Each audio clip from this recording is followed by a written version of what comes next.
Joe talks about Joe. And now, your host, Joe Slepsky. Hello, and welcome back to Joe on Joe Extreme. It's me, your host, Joe Slepsky, and I am back this week with episode 5 of G.I. Joe Extreme. And with me is my friend. You know him from a previous episode of Joe on Joe, Injustice and the Cobra Way. And more importantly, you know him as the voice of Dr. Mindbender on Cold Slither, Behind the Rock. Please welcome back to the show, talented comedian, actor, Dave Amiott. Dave, welcome back to Joe on Joe Extreme. I'm happy to be here. I have so much to say, Joe. That sounds like a loaded, kind of like a threat. Well, there's a lot. This episode in particular, G.I. Joe Extreme in general, G.I. Joe in general, there's just a lot going on. Okay, I'm excited. Now, tell me, what's your history with G.I. Joe Extreme? I didn't really have one. So the toy line in the show, they were pretty much 1994 to 1996, right? Right. Okay, and that would have been, I was collecting toys at that time, but my attention would mostly have been on Playmate's Star Trek and then also Toy Biz's various Marvel lines. Nice.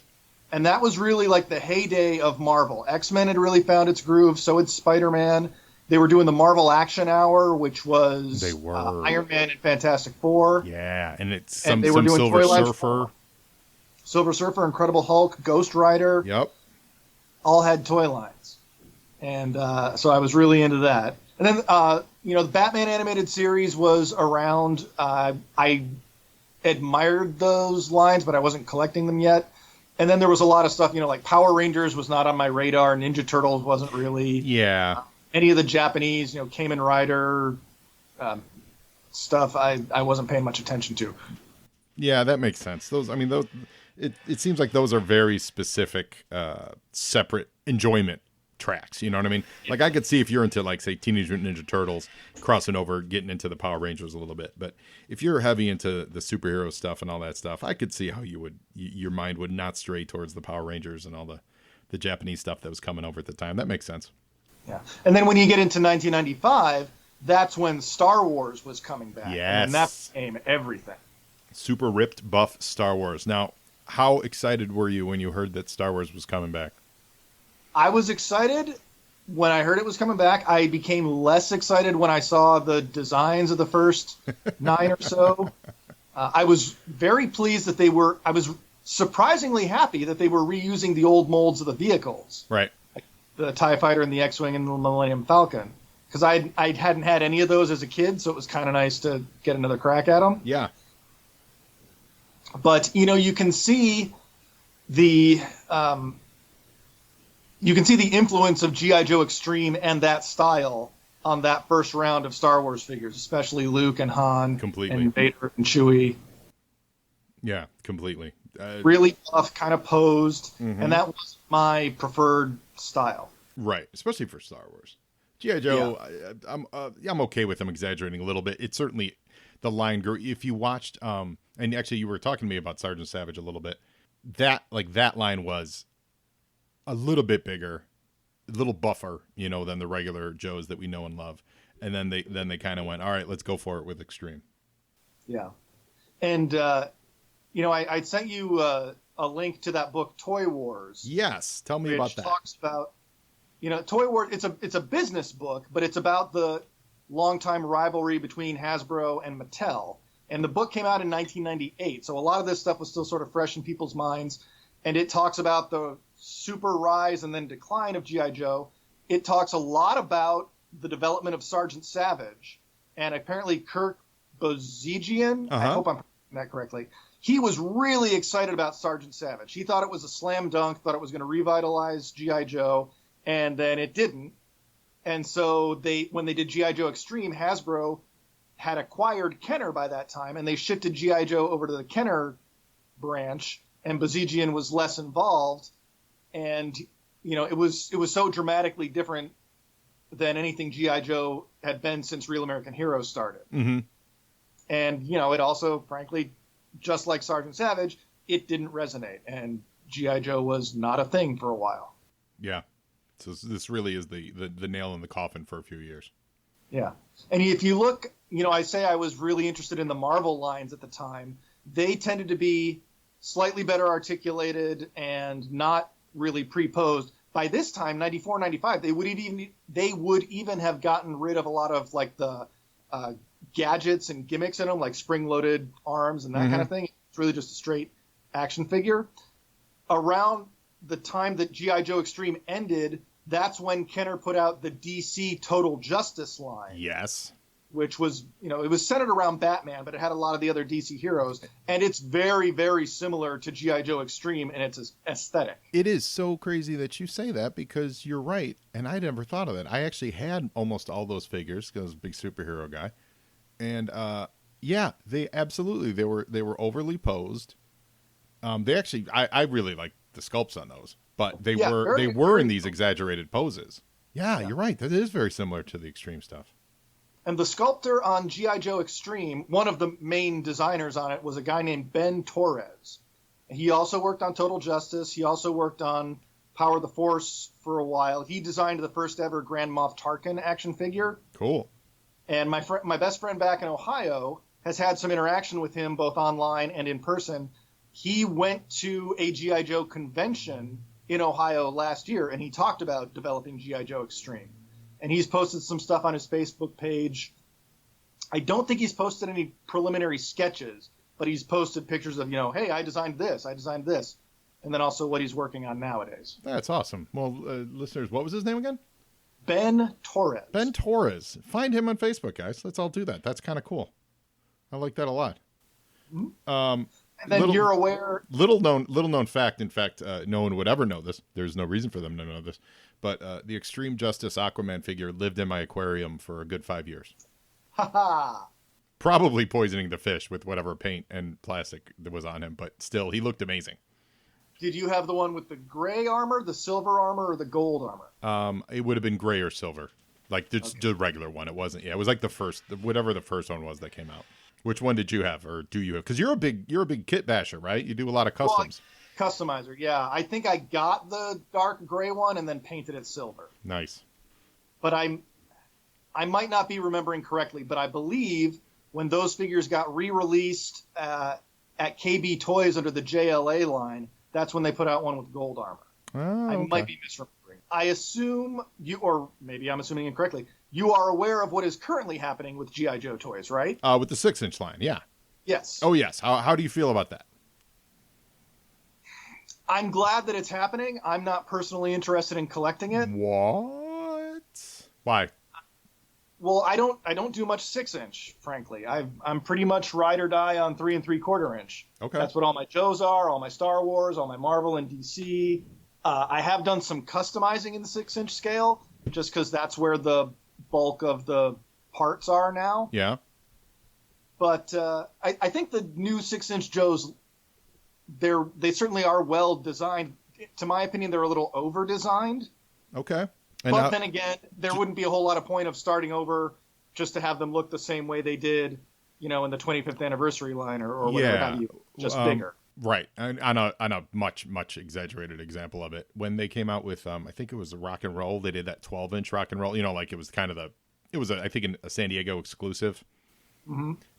I don't like seeing like the original non-detailed stuff blown up that big. I don't think it looks great. There was another line, it wasn't G.I. Joe, but there was another line that did this. I mean, Star Wars, I think. Yeah, Star Wars, Gentle Giant, I think. Is and they're doing those large ones, and I guess they look okay for like display, but the more I looked at the Rock and Roll, it was at the store for a long time, and I was like, I just don't like it. The bigger you get, the more detailed you get. You kind of have to get, for my taste. That's just my aesthetic, though. Yeah, and everyone's taste is different. I'm assuming that they are aimed at adult collectors. At that price point, I imagine they have to be. Yeah, because even though they're around, they are not cheap. Yeah, it's around the same price point as a Marvel Legends, right? And it's the same scale, roughly the same style. So, yeah. But then again, I don't know how many kids play with Marvel Legends. So yeah, yes. I'm trying to think. because we sell Marvel Legends at the store. Golden Apple Comics out here, everybody out here in LA. If you're listening to this, you should really check out the Golden Apple page on Facebook, because 2 days a week we do something called the Golden Apple game, or the Golden Egg game, sorry, where we do it's like a game show basically. You sign up, you buy yourself a slot, and you have the chance to win a book that's valued up to 3 times what the cost of entry was. So if you sign up for $20, you can win a $60 book, $50, you can win a $150 book, etc. And we have fun revealing it. We're doing it on Wednesdays and Saturdays, and they're also this is all during the coronavirus lockdown. So they're also, that store recently celebrated its 40th anniversary. Is that right? It certainly did. It certainly did. And we are working. We're all hustling hard to make sure that it sees 41. You know, so we're also doing like gift boxes. I think we're calling them like care packages, where if you reach out to them and for only $50, you can get at least $100 worth of comic books, including trade paperbacks, back issues, new issues. They wrap them all up in a box and they ship it out to you. And this box is absolutely full of comic books. No one has been disappointed yet. So Golden Apple's hustling to try to keep the doors open while the doors are closed, if you know what I'm saying. So give them a shout. We'd appreciate it. Yeah, best of luck to you. Yeah. How are you doing during this lockdown? I'm okay. That's about it. I'm fine. Yeah. They similar to what you were talking about, I've been very lucky that I've gotten to perform a few times with the show Cosplay Comedy. Yes. It's put on by a comedian named Kyle Kreis. It's local to here in LA. It's often done either at local comic book stores. There's a couple of places in Burbank that it's gone up. I don't want to plug Golden Apple's competition, but there's places around town. He's also done it at various conventions, both here in Southern California. We've also gone out of state. We've done it at Phoenix. We did it up in San Francisco. And so in order to support these venues that the show has performed at, Kyle has arranged a special Cosplay Comedy online show for Saturday the 25th. Awesome. It's going to be at 7 p.m. and it's to, we're asking people to donate to support these venues that are not able to physically be open. Unfortunately, I'm not able to be part of this show. I was invited, but I'm not able to do it. But the lineup is really good. It's a lot of the regular cosplay comedy people, a couple of special appearances by folks who haven't been able to do it for a while. It should be, and it starts at 7 p.m. There's like 30 comics in the lineup, so it's going to be a long show, lots of fun, something for everybody. That's great. People are doing stand-up comedy as the character they're dressed as, and this is from their living rooms, all kinds of genres. From their living rooms. Yeah. That's so cool. There'll be characters from Star Trek, DC Comics, Marvel, anime, anything pop culture. In the past, when I've done it as Schroeder from Peanuts. I've done it as Dick Tracy. I've done it as General Hawk. Yes, I was just going to ask you. I was going to confirm that you did General Hawk. Do you remember? Can you give us a G.I. Joe joke from General Hawk if you have it in your pocket? Don't mean to put you on the spot. Yeah. Let me think which one doesn't have a big setup. People don't realize. So this is me as General Hawk. People don't realize that I am personally responsible for coming up with the code names for every member of the G.I. Joe team. And I'll admit sometimes I'll take a shortcut. I'll just name a guy after what he does. And that's how you end up with Doc or Blowtorch. But every once in a while, inspiration strikes. And I'll knock it out of the park with a code name like Quick Kick. Oh, that was a good day. That's very funny. When you come up with an amazing code name like that, you spend the whole rest of your career trying to chase that same high, and you can't force it, because when you force it, that's how you end up with Sneak Peek. Poor kid, he didn't deserve that. That's great. That's great. I adore very specific genre comedy. I really, really do. Thank you for that. I love it. So I'm glad. Yeah. I try to keep it accessible because I know that not everybody in the crowd is going to know the G.I. Joe stuff. But for something like that, all you have to know is, okay, the characters have code names. I agree 100%. When we used to do our mid-grade comics show, which was live sketch based mostly on superhero stuff, and listeners, it started with a G.I. Joe sketch. That was the whole idea, because I wrote this, what I thought very funny G.I. Joe sketch. We read it in a room with no one understood anything about G.I. Joe, and it died, and we left going like, "Ugh, like that was funny, and then we got the idea. Well, what if we did it, like letting everyone know this is gonna be genre comedy, and it grew from there. The sketch was, what if Cobra discovered real bullets? Oh, yeah. And they kind of did that on Robot Chicken. Yeah, you know what? Yes, they did. This was before that, but I had not seen that. But yes, they did, and it was fun. Like, I thought it was good. It was no one knew what blood was. Mainframes. My mainframe joke was my favorite, because he was like running a Tandy. You know, this was in 2009 or something.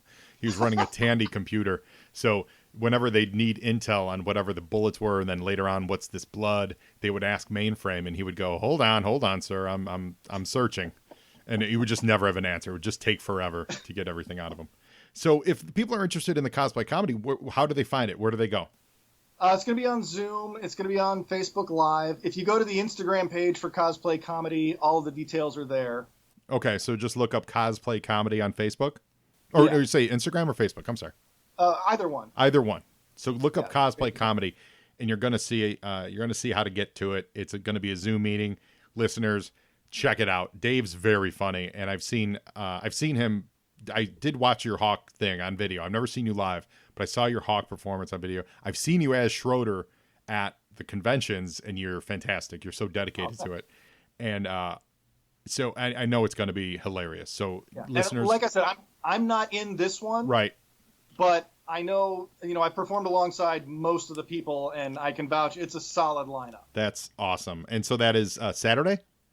Saturday the 25th. Saturday the 25th. Do it. Starts at 7 p.m. Pacific time, 10 p.m. Eastern time. So, if you're back east, it might be a little late, but what else are you going to do? Yeah, stay up. I mean, what do you got? You got nothing going on. This is a lockdown now. And while you're on the internet, if you don't want to watch, they're taking donations now. Yeah, exactly. And while you're on the internet, check me out on Facebook, Instagram, and Twitter at JoeOnJoePod. Send me an email, actually, to joeandjoepod@gmail.com. We're flying through these G.I. Joe Extreme episodes. So if you want to be a guest on G.I. Joe Extreme, let me know. And follow Dave at Damiott, Damiott. That's on Instagram. I know you're on the gram a lot, my friend. Yeah, it goes in spurts. That's what she said. I've been watching so much Office. I think Comedy Central's been running them on marathons. I've been watching so much of The Office lately. It's just dynamite.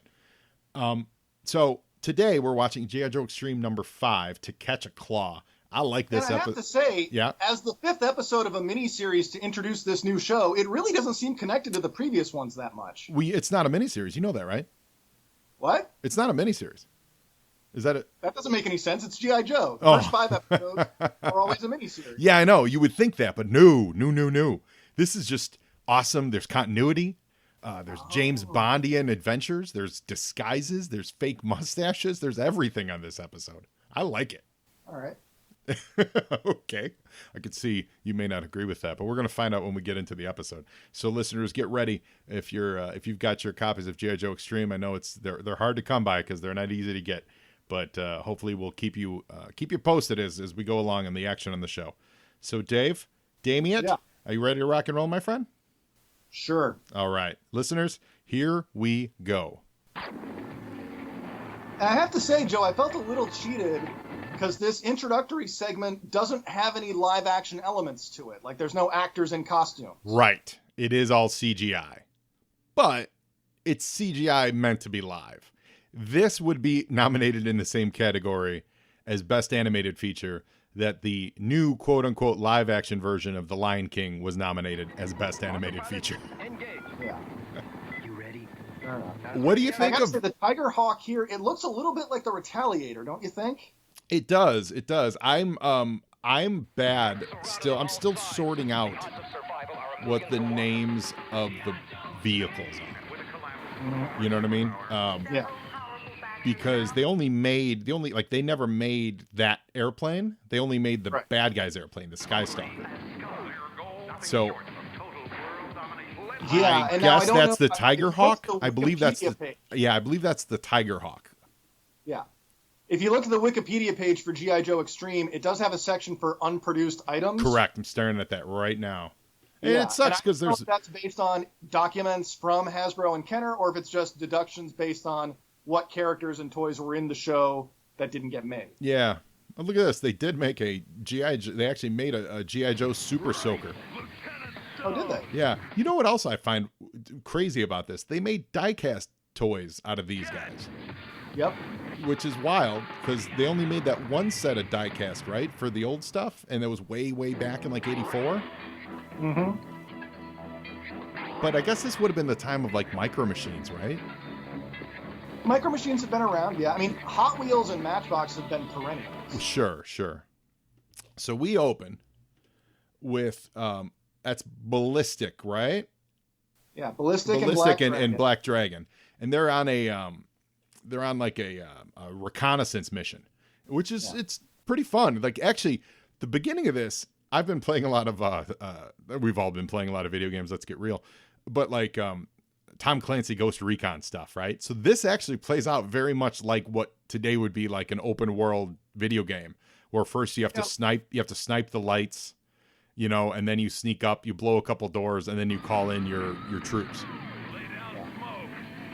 And this tank again was never made into a toy. Well, yeah. So this is the that's not the Sand Striker. Isn't that the Sand Striker? I thought it was the other one. Oh, the Thunder and Fury. Yeah, the Thunder and Fury tank. Oh, maybe. See, I thought that was, and I apologize, listeners. It's just there's not a ton of reference, and frankly, the graphics on the video, I think, are so muddy it's hard to catch everything. I thought that was the Sand Striker because it looked like it had it could go like a VTOL or a hovercrafty, but I guess not. No, that's a tank. Yeah, and you'll notice that Metalhead has no cover. He's riding on the outside of the thing, I guess working a targeting device of some kind. Yeah. With no protection. Now, what do you think of Black Dragon? He's fine. He's a little bit Deadpool. He's certainly talky for a ninja. Right, but he's well, do we know that he's a ninja though? Oh, that's a good point. For a martial arts thing. Yeah, martial arts for sure, but I don't know that we know he's a straight ninja.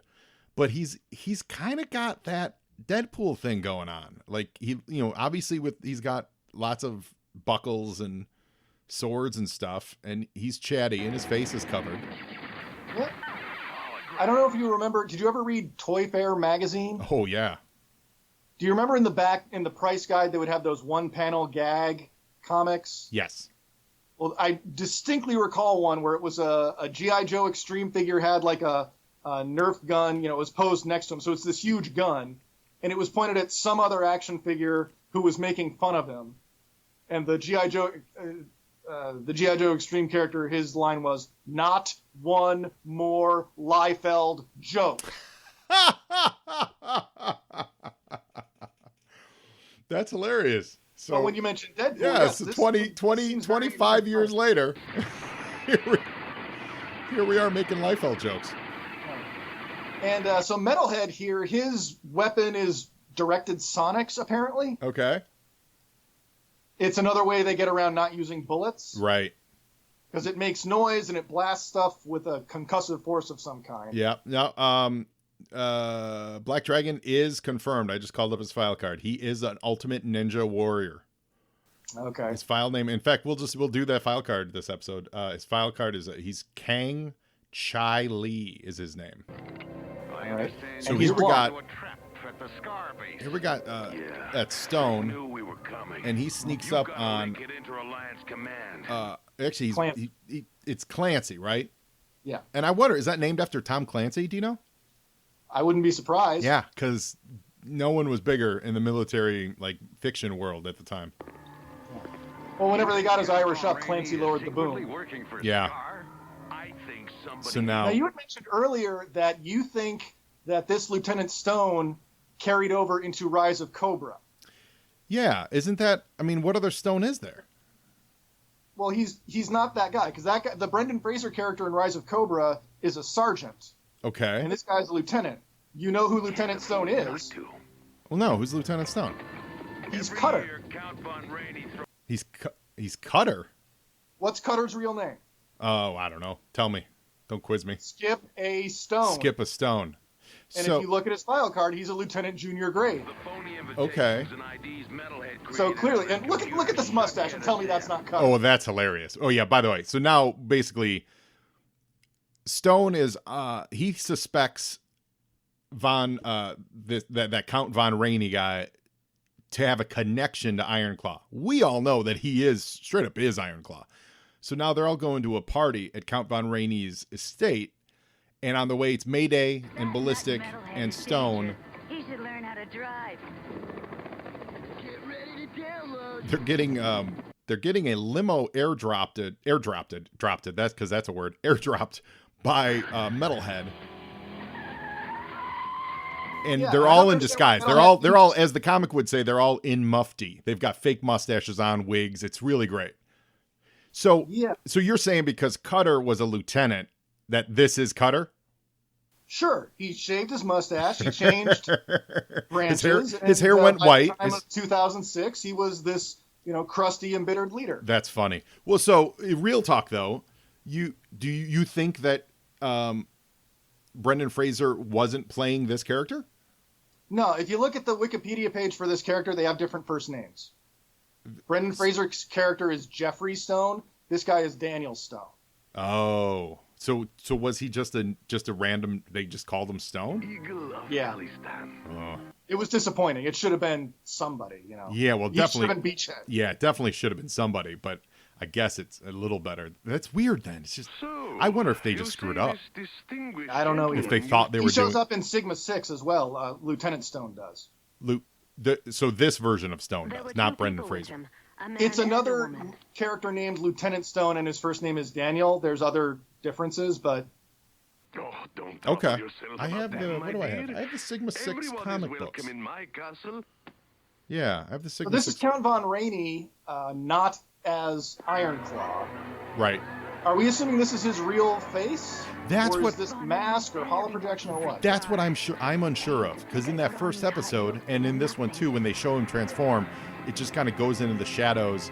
You see his face go from human. We're going to go to commercial, and we'll be right back, actually. Today's file card is on the Black Dragon. File name, Kang Chi Lee. His specialty is the ultimate ninja warrior and stealth missions expert. He works best at night, using a sharpened sixth sense to track the enemy. He rarely speaks, but when he does, people listen. Wow, that is wildly different from what his personification is on the show. So you could see from this file card that, they were kind of, I think, going for a little bit of a Snake Eyes vibe. More so than even on the show, because on the show, that's part of his gag is that he's a motor mouth. Looking at his figure, it's very 90s image inspired. The mask with the hair coming out on top, lots of leg wrappings and pouches and grenades and stuff. He's all dressed in black. His figure, I don't think his figure's really good. I'm not a fan of it. But he comes with gold swords, which are neat. Nunchucks, which are actually, looks like they're connected by an actual little string, which is cool. But then he's got something literally called a gold weapon. You put it in his fist, and it appears to have multiple weapons attached to it that spin. So there's a lot going on here. He's not great. But I love the idea, though, because it's, kind of Snake Eyesy. I think there's a version of this that could be cool. I just don't think they hit it with Black Dragon. But either way, Black Dragon, Kang Chi Lee, we salute you. You don't want to incur my wrath. So, like, his I face don't know goes... if you're familiar with the website WikiFeet. WikiFeet? Did you submit this? No, but I would not be surprised if whoever was responsible for that one shot had some proclivity. It was a young Quentin Tarantino. He was working on this Pulp Fiction hadn't yet come out, and he wasn't sure what his career was going to do. So he's about to change into Klaw here, and he just goes into the shadows, and then all of a sudden he's wearing the outfit. So I don't know if that's his quote-unquote real face, or if he's wearing a hologram, or if he's just putting a mask on. Like, I'm not sure at this point, and I don't know if it's going to get cleared up. Yeah. So the question being, is Count Von Rainey some, actual nobleman who decided to start this terrorist organization? or is he a person who Iron Klaw like usurped his identity? Right. It's one of the more interesting things in this mythos to me. Yeah. Which I don't generally find super interesting on the whole. And you know, frankly, I don't, because I'm not watching ahead, I don't know if we're ever going to get an answer to that. And seeing as it only ran one season, they may not have done that. I haven't reread the comics yet. I've been talking about we're going to do it, but I don't know if that's covered in the comics either. Rampage. So now Iron Klaw's talking to his minions. Council? Inferno, Rampage, and the Hulk guy. Take it up. What's his name? You will not Well, Rampage is the Wreckage. You will use him to destroy Yeah, Wreckage is the big guy. Rampage is the Jekyll and Hyde guy. Got it. Yeah, Rampage. And- yeah. Wreckage and Rampage never got made into action figures either. There are other Joe characters that have those names, but they're not connected in any way. Mm-hmm. Now, this is... And I think that's one of the reasons why the line might not have been as successful, because, the first assortment or two, it had like 3 different versions of Iron Klaw, 2 versions of Inferno, but no Wreckage, no Rampage, and no troop builder. There was no, like, the Iron Klaw robot, Scar robot. They didn't make that. Yeah, yes. That's one of the first things we noticed, is that there was, 3 stones, 2 savages. There just wasn't enough. 2 metalheads even, there just wasn't enough variety. A missile base taken over by renegade soldiers. 2 ballistics even. Finger on the launch Yeah. button, and Yeah. They doubled up a lot. Yeah, probably to save money on the molds, but a lot of them they were are all unique molds. But they're all different. Yeah, they're all different though. I got fire. Now Interesting, I because I know when we did Sergeant Savage, we did do the Sergeant Savage episode, and that'll be coming out shortly. Those figures used the same mold for Savage for like 5 versions of Savage, and that's what came out. So I can absolutely see how kids would be like, that's the same guy 5 times over. When I shoot, nothing But yeah, these all look different. target. That's why I left you behind. We So now in the just had show, a we're really getting a little backstory with this reporter. yes. And I didn't find this engaging that much. Well, but it's the same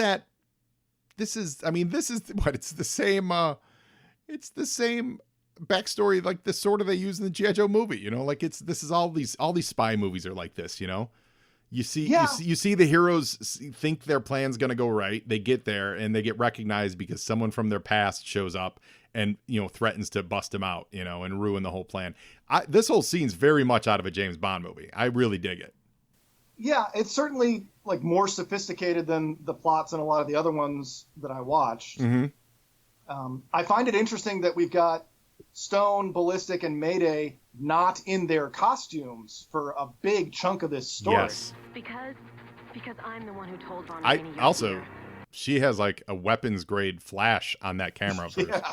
That's like a flashbang on her camera. like that guy's eyes exploded out of his head.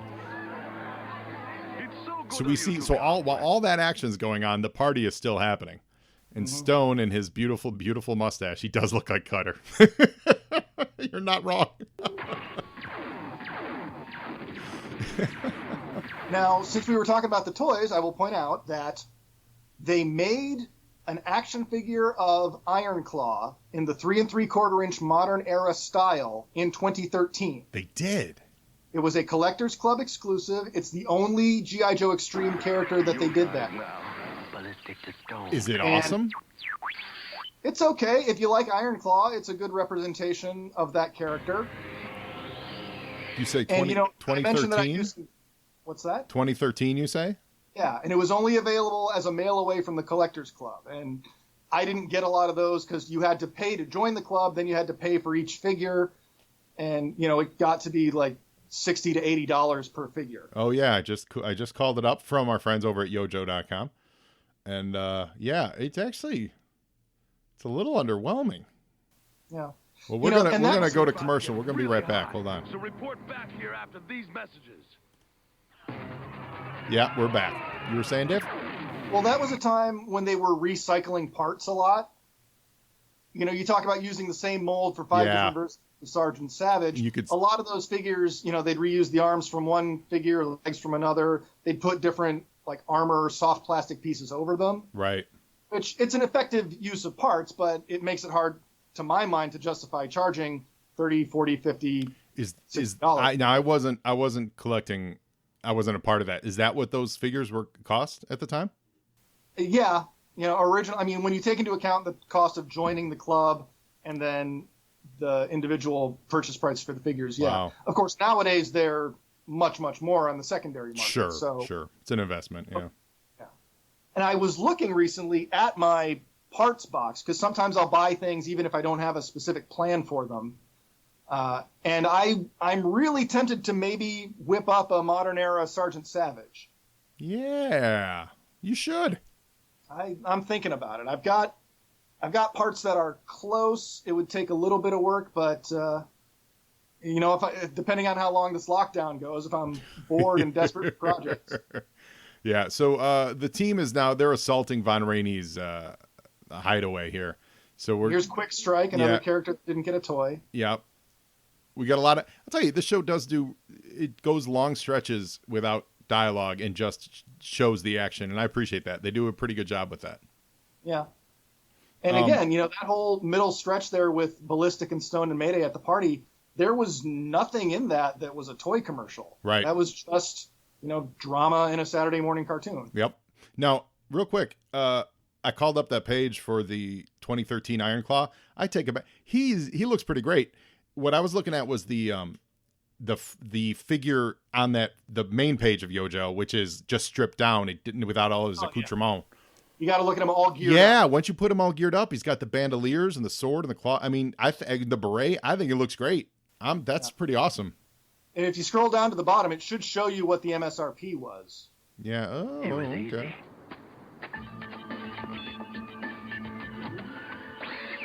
$38. Yeah, $37.50.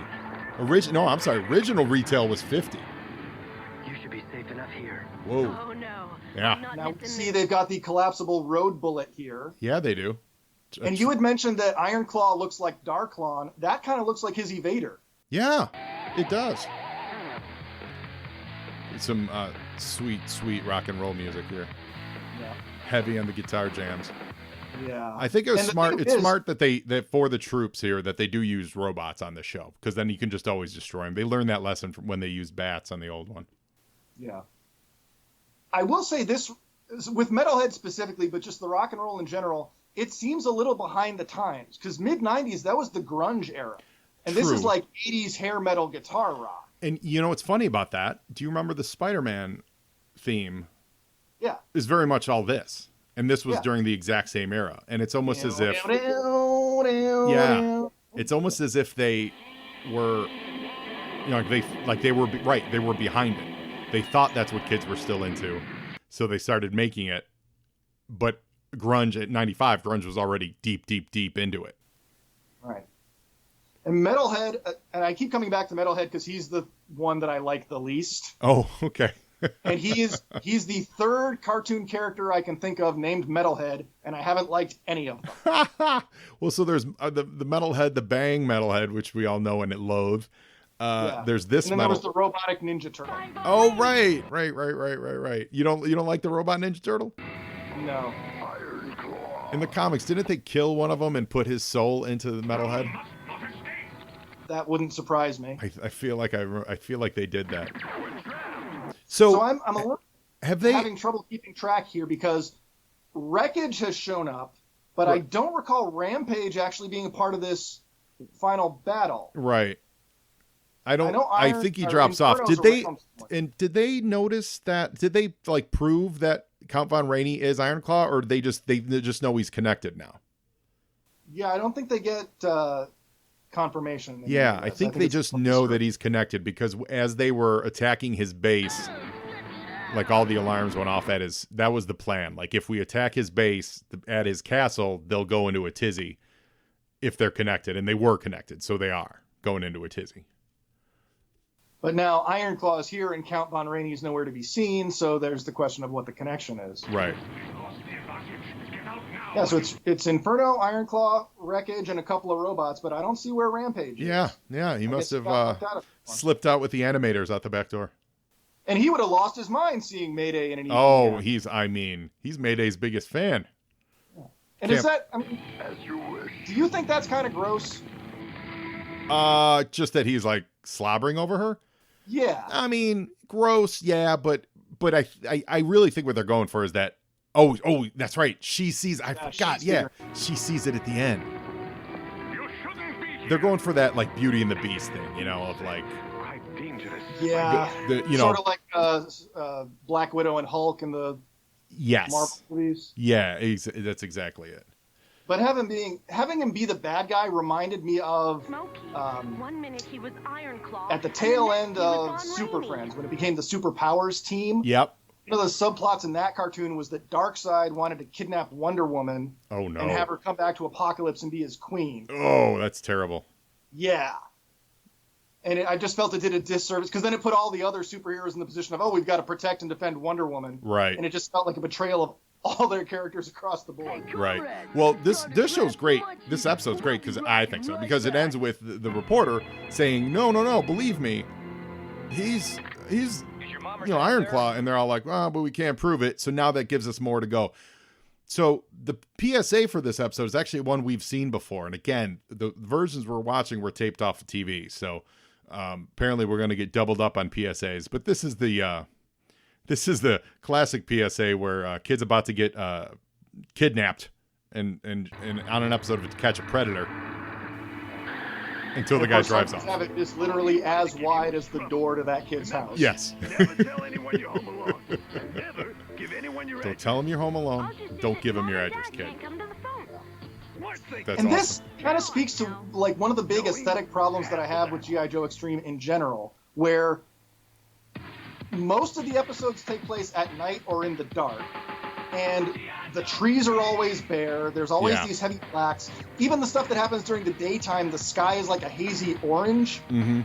It's so bleak. It's all the muddy. time. Yeah, it's really muddy, and also the quality that we're watching, it does not help. But yeah, it is very muddy. It's exactly what like X-Men and Spider-Man looked like. It was using the black to cover up the lack of animation. Yeah. And like I said, But this the would have flip been of it around though isn't the flip of it probably using similar budgets. The flip is the DIC stuff. That's true. Yeah, these would be the two opposite extremes. And I would say Sunbow was kind of in the happy medium there. Oh, yeah, Sunbow's great. You'll never hear me complain about. I love the animation on Sunbow. I think it's just dynamite. People have sometimes asked me, because I'm a big Star Wars fan, I was recently a guest on Star Wars Minute, and we talked a little bit about why I never watched Rebels or Clone Wars. And it's because I just did not care for the animation style. If there had been Star Wars cartoons that were closer to the Sunbow G.I. Joe series, or even like the Marvel Action Hour, Iron Man and Fantastic Four, the second season of those two shows, the animation's terrific. Yes, I agree with you. Like They comic changed book pages brought to life. Yeah, they changed. I believe they changed production houses for that, and then it's a world of difference. Yeah, world of difference. And the second seasons are great, but by that time, it had already been canceled, and the horse left the barn. Pretty much, yeah. Yeah. So I would watch Star Wars cartoons if it was in that style, or even like Renegades style. Yeah, I hope they open the doors and do a little more of that. With Disney Plus, just let more genres, more styles be told. Like give each era a different look so that they can be discerned easily, and just let some animators, like get Genny Tartakovsky in there, like that kind of a style. And just let them tell a 6-issue series and then move on. Sure. Yeah, I think TV is going to be where Star Wars does its best work. Yeah. The foreseeable future. And I'll be interested to see, there's the Snake Eyes movie coming. Yep. I'll be interested to see if there's any new TV material for G.I. Joe, on a streaming service or what have you. Yeah, that would be amazing. Your mouth to their ears, man. Well, Dave, normally on our show, we normally ask if you could be a member of the Joe or Cobra, but you've been a guest before, and your name was repeat. What was your name again? Plainclothes. Your Plainclothes. Yeah. So my question now will be, so Plainclothes was a member of the Real American Hero era Joes, correct? Yeah. So attached to the military police, but also kind of investigator. Do you think he would have carried over to the Extreme? Would he have fit in here on the Extreme? I don't believe so. I like to think that character would be too idealistic. I'm not putting up with any of this Extreme business. I got a job to do. I'm trying to think if Sergeant Savage's Screaming Eagles, if they were the A team, I'm trying to think of what G.I. Joe Extreme, are they the Dirty Dozen?